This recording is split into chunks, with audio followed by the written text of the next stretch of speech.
Bonjour à tous et bienvenue pour une nouvelle vidéo sur la chaîne d'Edwige, couleur végétale. Aujourd'hui, nous allons parler de 3 aliments très intéressants sur le plan nutritionnel et qui peuvent s'avérer efficaces et bénéfiques pour les gens qui souffrent de troubles du comportement alimentaire. Vous avez peut-être déjà suivi des régimes, des thérapies, des protocoles, lu de multiples livres pour vous essayer de vous en sortir, mais rien à faire régulièrement si la journée a été difficile, si vous êtes fatigué, si vous êtes tout seul chez vous, vous retombez dans les craquages et les crises. Alors, quels sont ces 3 aliments? Restez avec moi si le sujet vous intéresse, avec Edwige, thérapeute en alimentation végétale. Alors, déjà avant de parler des aliments, de ces aliments en particulier, je voudrais faire une petite intro sur les aliments en général. Il est vrai qu'il y a des aliments qui sont vraiment des dons, ce sont des aliments qui vous nourrissent, à la fois qui sont extrêmement riches en micronutriments, mais qui sont là également pour vous apporter des émotions positives et qui vous permettent aussi de vous élever spirituellement. À côté de cela, existent des aliments qui vous remplissent, mais qui sur le plan nutritionnel ne sont pas du tout intéressants, voire vous détruisent littéralement. Alors, ces aliments déjà, ils font partie des glucides. Je vous rappelle que les glucides, que les sucres sont très importants parce que c'est le carburant principal de notre corps. Notre corps fonctionne avec des glucides, notre cerveau fonctionne avec des glucides, nos cellules fonctionnent avec des glucides et ainsi de suite. Notre cerveau ne fonctionne pas avec des graisses, il n'a pas besoin d'avoir un apport trop fort en oméga 3. Nos muscles n'ont pas besoin de protéines animales. Non, et tout ceci a besoin de glucides, point barre. Évidemment, les lipides, les glucides, on en a besoin aussi, mais en proportion beaucoup moins importante. C'est grâce aux glucides que le foie stocke les nutriments et assimile les nutriments des aliments que vous mettez dans votre bouche. Il faut vraiment un taux de glucose suffisant et constant à votre corps pour qu'il fonctionne correctement. Si vous êtes bien nourri, si vous avez un apport suffisant en sucre, vous verrez que vous aurez beaucoup moins de fringales. Si vous êtes moins nourri, vous serez beaucoup moins tenté de craquer pour toutes ces cochonneries qui vous empoisonnent régulièrement. Alors, premier aliment, c'est la banane. J'en ai déjà parlé dans des vidéos précédentes. On va refaire un petit point aujourd'hui sur ses principaux intérêts. La banane est un fruit nutritionnellement très intéressant. N'ayez pas peur de sa densité. Oui, la banane apporte environ 90 calories au 100 grammes. Et alors? La banane, lorsque vous êtes végétalien et surtout lorsque vous êtes crudivore, c'est votre pain. Lorsqu'on est dans une alimentation classique, on base son alimentation, ses menus, sur le pain, sur les céréales, sur le riz, sur les pâtes. Chez les crudivores, c'est la banane. La banane est très riche en vitamine C, elle contient du potassium, elle contient du calcium, elle contient de la vitamine B6 et encore un tas d'autres minéraux et vitamines. La banane est un fruit qui est antibactérien, antifongique, antiviral. Elle purifie et soutient le foie, donc elle favorise l'assimilation des nutriments par le foie. La banane est un aliment également qui apaise, qui rétablit le système digestif. Souvent, lorsqu'on est dans les troubles du comportement alimentaire, on a le système digestif complètement irrité, enflammé parce qu'on a mangé des aliments hautement inflammatoires ou qui ont créé beaucoup d'acidité, ou bien qu'on a enchaîné les crises de boulimie vomitive, si bien qu'on a énormément d'acide qui se balade partout. Donc la banane, elle va apaiser le système intestinal. La banane contient du tryptophane, précurseur de la sérotonine, qui apporte la joie. La banane également a la production de dopamine, donc favorise les émotions positives. C'est un fruit qui aide énormément à stabiliser, à apaiser le système nerveux, non seulement le système nerveux intestinal, mais surtout le système nerveux central. Donc la banane, elle va vous aider à vous prévenir du stress, des stress personnels, des stress environnementaux également, de tous les stress auxquels vous pouvez être soumis au quotidien. La banane donc apaise le système nerveux, elle va vous apporter beaucoup de joie, elle favorise également le sommeil. Hein. C'est vraiment un fruit, si vous en consommez beaucoup, qui peut vous aider à lutter contre la dépression, contre les idées noires. Pour cela, il faut en consommer environ minimum 4 à 6 par jour. Donc déjà, si vous faites un petit déjeuner à base de banane, vous avez déjà une bonne portion dans la journée. Le deuxième aliment dont nous allons parler, ce sont les pommes de terre. La pauvre pomme de terre, c'est un tubercule bien décrié qui est souvent associé au diabète, à l'obésité, au kilo. Mais pourquoi? C'est pas parce qu'elle est consommée toute seule, c'est parce qu'elle est consommée dans des plats avec des sauces, avec de la crème, avec du fromage, avec du beurre et avec un accompagnement de la viande et ainsi de suite. Une pomme de terre, vous pouvez très bien la consommer à la vapeur ou encore en frites au four, cuites sans huile. Vous les mettez au four et vous les assaisonnez ensuite tout simplement avec, ça peut être un peu de moutarde, après avec des herbes aromatiques. En salade, hein, vous pouvez mettre tout ce que vous voulez dessus, tous les légumes à côté que vous voulez, crus ou cuits, du persil, de la ciboulette, de l'ail, de l'oignon, du jus de citron. Là, vous avez un aliment sain, pur, complet, nutritif et qui va vous aider à vous guérir. La pomme de terre est très riche en sels minéraux, elle est riche en vitamines. Si vous avez l'habitude de manger sans sel et que vous consommez des pommes de terre nature, vous allez vous-même ressentir ce léger goût salé dans la bouche.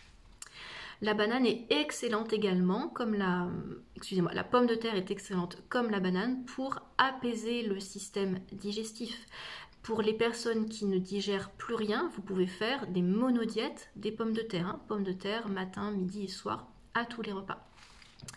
Alors la pomme de terre, contrairement à la banane qui est un fruit, donc qui a quelque chose d'assez aérien, qui est quelque chose qui va un petit peu vous faire vous envoler, qui va vous faire ressentir parfois des grands moments d'enthousiasme.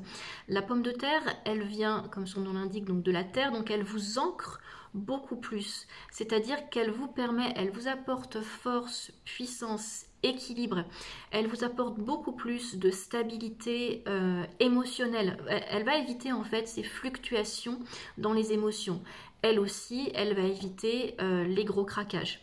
Mais vraiment, pensez que la pomme de terre, elle vous permet de vous ancrer bien les deux pieds dans la surface du sol et de vous dire, vous poser, vous dire ouf, je suis là, je suis à ma place, j'ai mon équilibre, j'ai ma force. Donc c'est en cela qu'elle travaille aussi beaucoup sur le renforcement de la confiance en soi et des émotions.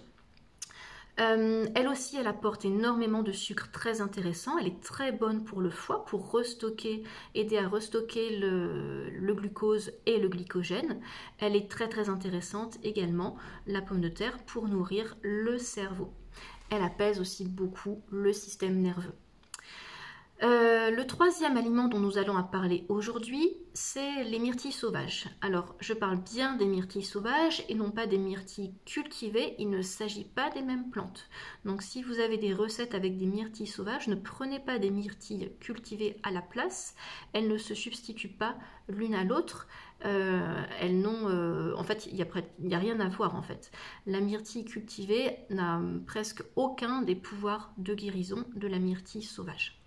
La myrtille sauvage, c'est une plante adaptogène, c'est-à-dire qu'elle est capable de s'adapter à des conditions climatiques extrêmes et à un environnement hostile pour pousser et vous donner ses fruits. Donc imaginez ce qu'elle vous transmet, le message qu'elle transmet à votre corps. Elle est très riche en antioxydants, elle dépollue le foie, elle dépollue des métaux lourds, elle régénère aussi le cerveau. Or, lorsqu'on souffre de troubles du comportement alimentaire, d'où viennent ces troubles alimentaires? Ils viennent en grande partie des métaux lourds qui se trouvent dans notre cerveau. Donc vraiment, la myrtille, c'est un fruit de guérison, c'est quelque chose d'extraordinaire. Alors, elle vous régénère le cerveau, mais après, si vous avez aussi d'autres symptômes, d'autres troubles de santé, notamment des troubles neurologiques, elle aide énormément aussi dans ces cas-là. Alors, comment faire au quotidien? Vous pouvez tout à fait, si vous avez décidé d'adopter une alimentation végétale, végétalienne, pour reprendre en main votre santé, pour en finir avec les crises de boulimie et les crises compulsives, vous pouvez tout à fait axer votre journée sur ces 3 aliments. Vous procédez de cette manière. Le matin, un smoothie avec banane, myrtille. Le midi, si vous êtes plutôt dans le cru, vous faites un grand repas de banane avec des crudités. Vous pouvez bien sûr ajouter d'autres fruits, mais il faut que la banane soit la base. Et puis le soir également, vous faites la même chose. Beaucoup de bananes sous forme de smoothie, bananes écrasées, salade de fruits et puis une belle salade de crudités à côté. Si vous êtes encore beaucoup dans le cuit, à ce moment-là, à la place de la banane, vous utilisez des pommes de terre et vous pouvez les faire à la vapeur avec crudités et puis légumes vapeur. Vous pouvez les faire en purée, vous pouvez les faire en frites au four sans huile. Vous pouvez vraiment laisser explorer plein de pistes pour la décliner de plusieurs manières. La pomme de terre, vous pouvez l'utiliser également un peu comme du pain, c'est-à-dire que vous la faites cuire à la vapeur. Vous la coupez dans le sens de la hauteur pour obtenir des sortes de tranches. Vous pouvez les garder plusieurs jours au frais dans une boîte sans aucun problème. Et ensuite, vous les tartinez comme si c'était du pain. Vous les faites réchauffer dans le grille-pain ou même dans l'appareil à toast. Vous laissez ça un petit peu chauffer. Et puis vous étalez dessus de la tomate, du concombre, vous pouvez mettre des algues dessus, de l'avocat, un petit peu de purée d'oléagineux ou juste du jus de citron. Vraiment, vous pouvez vous faire plaisir à l'envie. Et avec ça, il n'y a aucun problème. Même si vous dépassez un petit peu votre capacité digestive, même si vous avez du mal à vous réfréner, dites-vous que là, au moins, vous aurez été nourri avec de bons aliments et pas avec des aliments qui nourrissent l'origine de vos troubles alimentaires. Vous pouvez bien sûr utiliser la banane et la pomme de terre en collation. Ne restez pas avec votre faim, ne restez pas 6 heures sans manger si vous avez faim. Il est hors de question de se priver d'une collation. Vous pouvez très bien prendre banane ou pomme de terre entre 2 repas avec un petit peu de verdure à côté, avec une feuille de salade, avec 2-3 feuilles d'épinards ou encore du concombre. Ça vous donne une collation extra pour soutenir vos glandes surrénales et à être alimenté en bon glucose régulièrement et éviter de fonctionner à l'adrénaline. Vraiment, là, vous avez dans tous les aliments qui existent, ces 3-là, banane, pomme de terre et myrtille, ce sont des aliments avec lesquels vous pouvez fonctionner pendant des années et des années. Ils vont vous nourrir, ils vont vous aider à vous guérir et ils vont également vous permettre d'accéder à un niveau émotionnel et spirituel beaucoup plus élevé. Alors, est-ce que j'aimerais savoir si vous consommez déjà ces aliments au quotidien? Est-ce que vous avez l'habitude d'en prendre beaucoup? Est-ce que vous êtes surpris par ce que vous avez entendu aujourd'hui? Faites-en moi part dans les commentaires. Dites-moi aussi dans les commentaires si vous avez des suggestions pour des vidéos à venir. Est-ce que certains sujets vous intéressent? Et est-ce que vous souhaitez que j'en parle bientôt? Je vous laisse les informations pour me contacter dans la barre d'infos. Je vous souhaite une très belle journée et vous dis à bientôt.